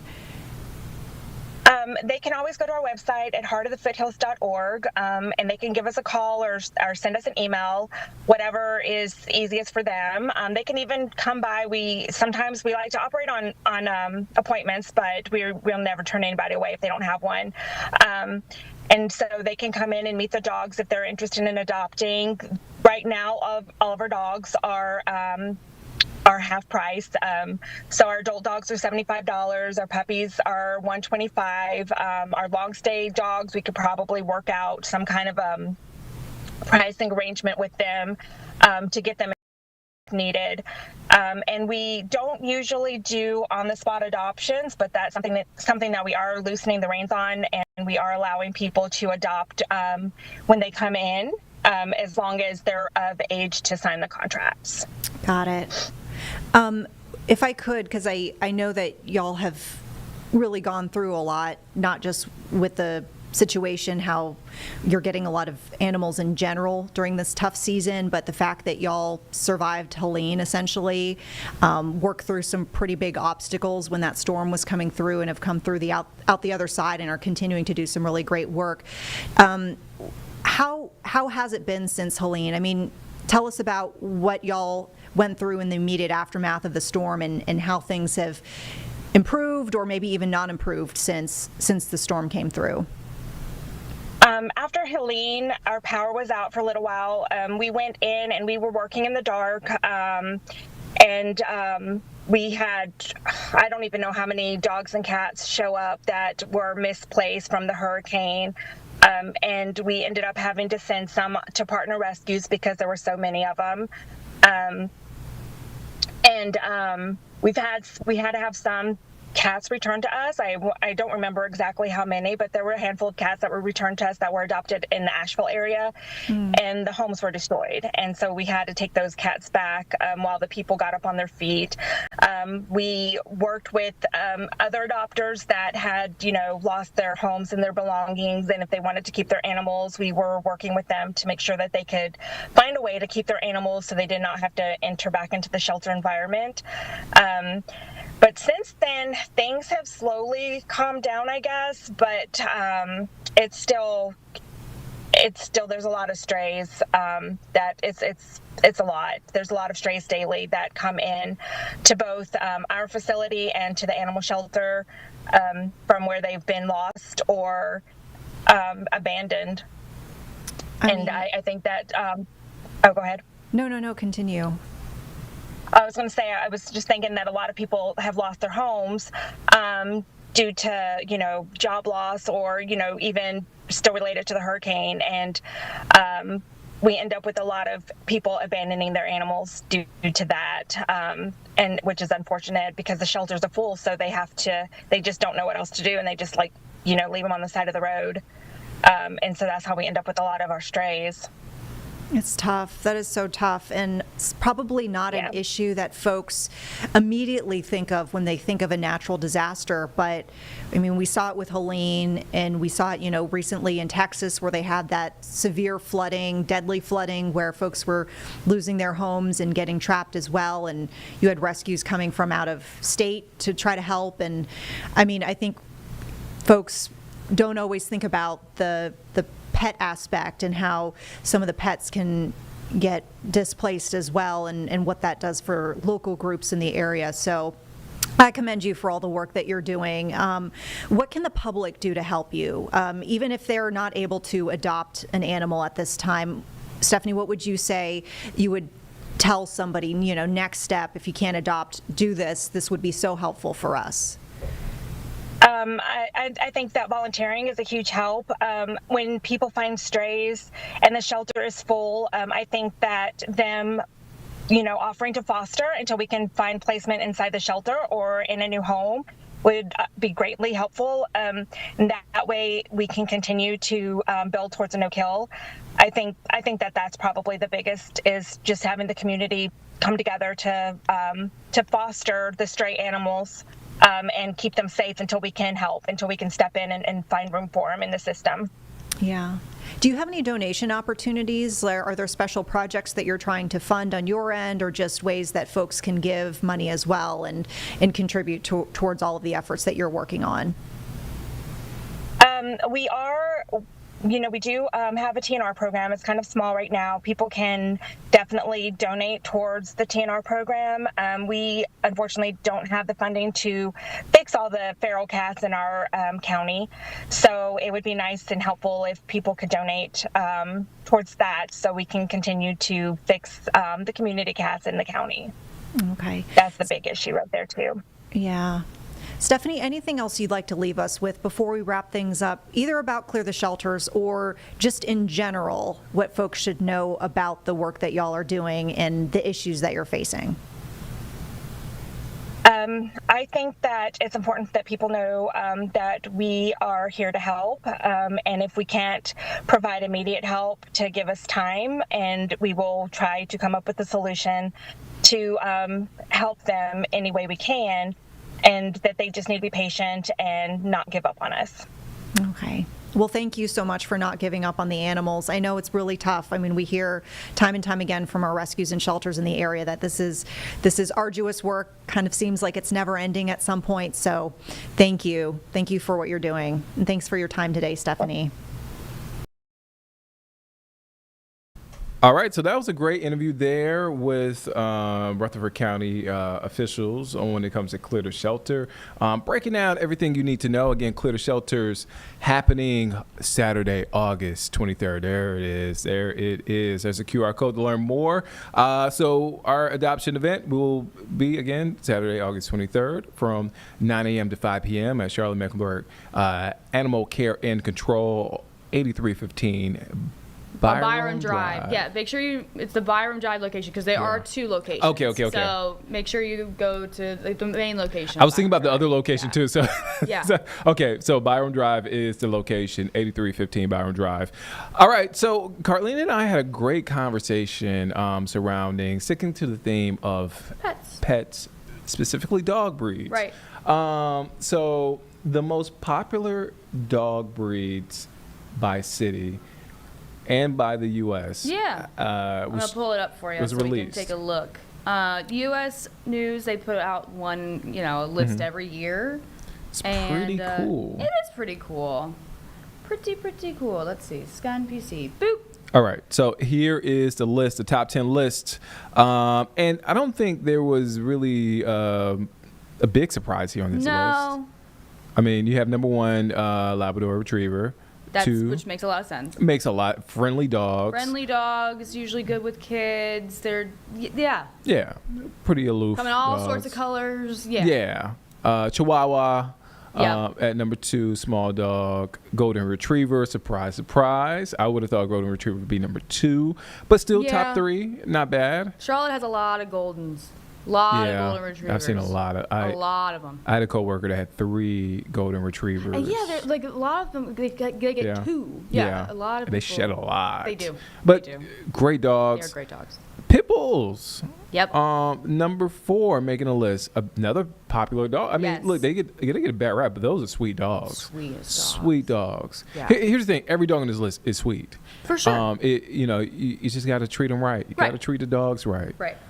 German Shepherd, number 5. Yep. That is, and I know this from experience because my parents' neighbor has had a German Shepherd for I think DJ is 7. Okay.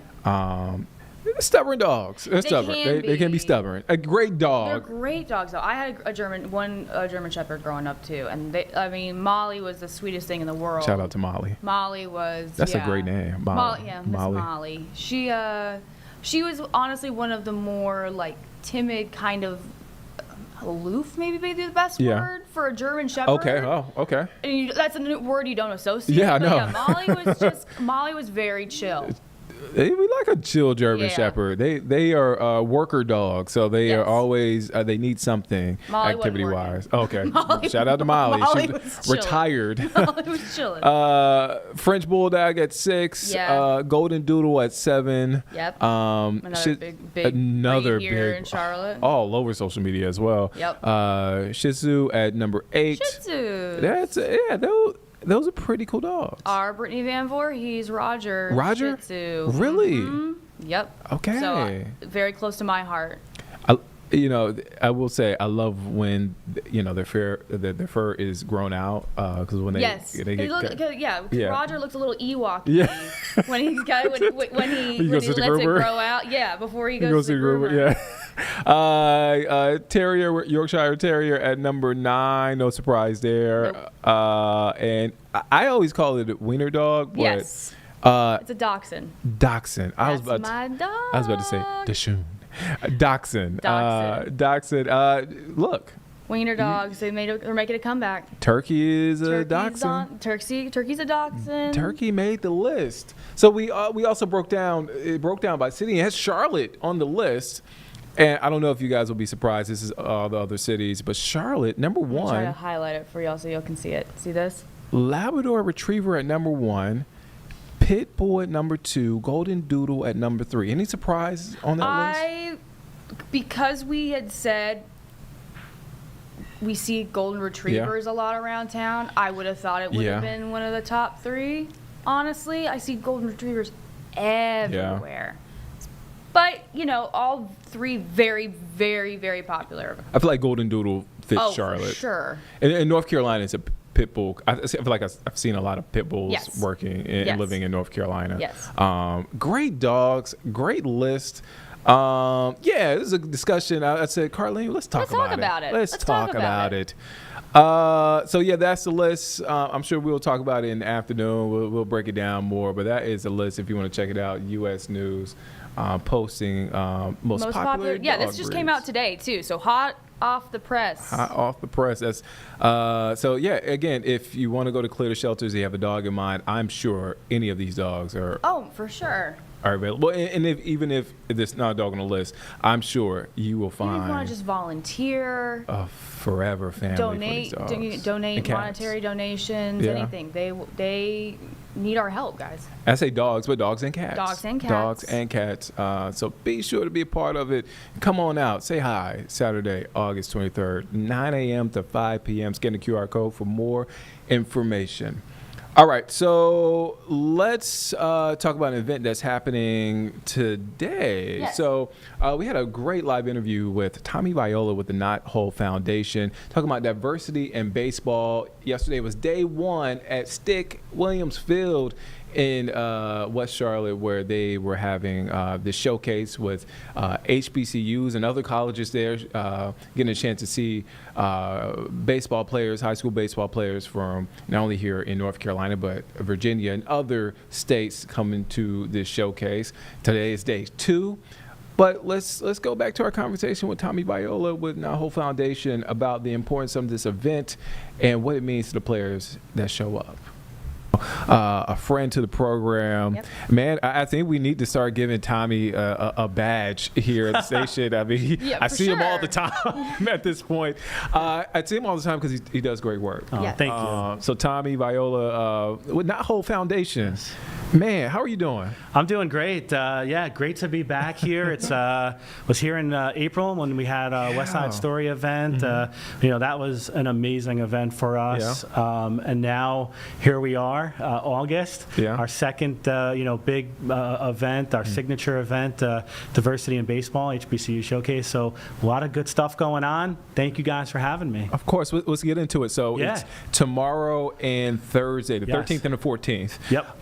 What can folks expect? What is this event? I know it's Diversity in Baseball featuring HBCU talent, but what can folks expect from this event? Yeah, so as you know, I started here in February, and this is an event. This is the 6th year now that the Not Whole Foundation will put on an event like this. So I'm jumping in. I'm learning the ropes a little bit, but so excited because it's been an amazing event the last 5 years, and this year is going to be outstanding as well. And like like you said, it's a 2-day event.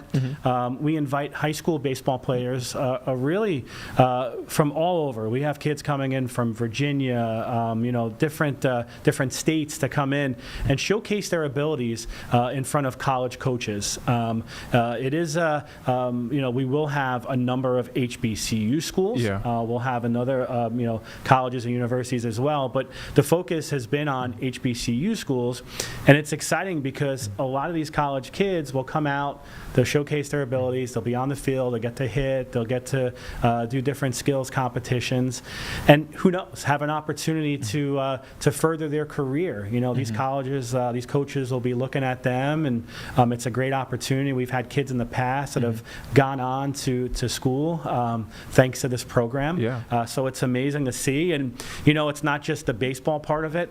We do a lunch and learn series on each of the days, and that's really fun. That's an opportunity for these high school kids to sit down and hear from these coaches, talk to these coaches, and not just about baseball, mostly about life. And that's an important part of this as well. So there's a little bit of everything. They get a hat. I love this hat. Oh, yeah, we you just got these in. Okay. Flex Fit, which is always nice. We're partnering with Stinger Sports. There's the S on there, but the 72. So 72 is because we'll have 72 high school baseball players. And 72 kids with an opportunity to further their education. So it's really important. They get a hat, they get a shirt, really, really cool. And like I said, just an amazing event. So I'm looking forward to it. I'm not going to talk weather. We're gonna have great weather, right? Where's Larry Sprinkle? Can you give me some good weather or what? For you, it's your first year of the event. What are you looking forward to? It's going to be some great talent out there participating. But what are you looking forward to the most? I want to see these high school kids on the field. I want to see them sitting down, talking to these coaches. I want to see them getting some opportunities. I think that's the beauty of this, is that we hear from kids, and like I said, I'm just jumping in, but already, I've heard from kids from years past where, hey, thank you. Thank you for putting on this showcase. It's helped me go on to school and learn different things. And Coach Morris Madden, and his staff, and then all of our folks at the Knothole Foundation will be out there. We'll be talking to these kids. It's an amazing event. I'm really looking forward to just about everything from start to finish. Registration and check-in is at 8 a.m. Tomorrow, and it's a full day. It's a full day of events, and really exciting. And I mentioned, we have kids coming from other states. We have about 5 or 6 kids driving from Virginia right now to get here, and excited to welcome them to Charlotte. So it's a great event. It's a number, there's a number of events that we put on, but this is a really, really special event. I was about to say, you guys stay busy, Knothole Foundation. I'm busy. I'm like, man. And there's, when you talk about HBCU baseball, and I know there are going to be other schools outside of HBCUs there at the showcase, but man, there's some really great baseball being played. I off the top of my head, I think of Bethune-Cookman. I think they won the SWAC recently. I know FAMU has always been a powerhouse. I remember working at my first station, a Fox affiliate in Greensboro, and they used to shoot a lot of North Carolina A&T highlights. So I saw a lot of that, and they play at War Memorial Stadium where the Greensboro Bats used to play. I'm going into the weeds right now. No, that's great, and they'll be there. So NC A&T will be there. They'll have a coach there. I mean, a number of these schools will be well represented, so that's exciting for us. Bringing these coaches into town, seeing our facility. As I'm really just so fortunate to be where I am, have this beautiful facility, the Richard Stick Williams Dream Fields and Education Center. Stick Williams, he will be there too. Excited to see Stick this week. And we have 3 fields, a beautiful facility, indoor batting cages, education center, classrooms. It's not just about baseball or even softball, because we are doing softball now as well, but it's about education, and that's a big part of it, and really excited to get out there these next 2 days. Tommy lives and breathes baseball, guys. I do. I just want to put that out. You can hear it every time I talk to Tommy. You hear it. I mean, what is? And I've asked you this question a couple of times, but I want to ask you again. What does the sport mean to you? everything. When it's funny, I spent 20 years working in minor league baseball, 13, the last 13 years with the Charlotte Knights. Loved every minute of it. Was my dream to work in baseball. Baseball just takes me back to my childhood. It takes me back to those memories of when I played Little League. My dad, teaching me the game. I just took my son to a baseball game this past weekend, and sitting in the seats with him just makes me think of those memories and the childhood of being there with my dad and watching games, and that's important to me. And my grandfathers, we were a baseball family. I think it's funny, probably wasn't the greatest student in high school or college, but if it came to baseball, I always remembered everything. I could tell you, stats and different things, but there's not too much else that I've studied and researched over the past. Certainly not like baseball. So I just love baseball. It's a great sport, and I think for me now, getting this opportunity to work with kids, it's just so much more rewarding. It really is. And nothing against all the professional athletes I've worked with over the years, but seeing these kids that drive in their eyes and wanted to succeed and want to become Major League Baseball players, it's exciting. And we're not out to make Major League Baseball players. We say it all the time. We're out there to make Major League citizens. We want to have these kids grow up and be important citizens, and so it's exciting. I could talk all day about baseball. No, I love it. I love it. It is so great. Before I let you go, let's talk about Carolina's Metro Reds. I know you mentioned Morris Madden, friend to the show. That tournament is the 15th and 17th. Can you talk about that? I know. Yeah. It's actually all weekend. So Friday, Saturday, Sunday, I have a bunch of stuff going on. Saturday, a big day. And Morris, talking to him yesterday, he's like, we got 12 hours of baseball on Saturday. I mean, it's like from start to finish. Like, Morris, what time do you start? 9 a.m. And we'll go, 8, 9 a.m. till 8, 9 p.m. So there's all teams coming in. He's excited because there's teams coming in from South Carolina and other states and all around North Carolina. Former Major Leaguer Pokey Reese is bringing a team in. So it's youth baseball, tournaments throughout the weekend. Really exciting. For me, being at the Dream Fields every day and seeing the Carolinas Metro Reds and getting to see them, it's been exciting. And their staff is second to none. Morris and his team, former minor league players, a guy by the name of Mo Hill, just a legend in baseball. Legend. Mo, absolutely. He's there all the time. I talk to Mo all the time. Love seeing him. And it's just a great group. They have the best interest of the kids. They all have such big hearts. And it's an exciting tournament.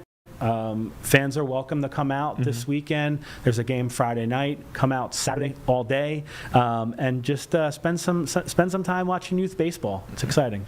I have a great Mo Hill story. I did a story with Mo. That was last summer, I believe. And when I called him, he was kind of skeptical. He was like, "Okay, I'll do it." Yeah. And so we met, and it was hot outside. We talked for about an hour, and he is just one of the nicest people. Yes. I was like, I don't know how this interview is going to go. But you could tell his love for the game. He pours into these kids.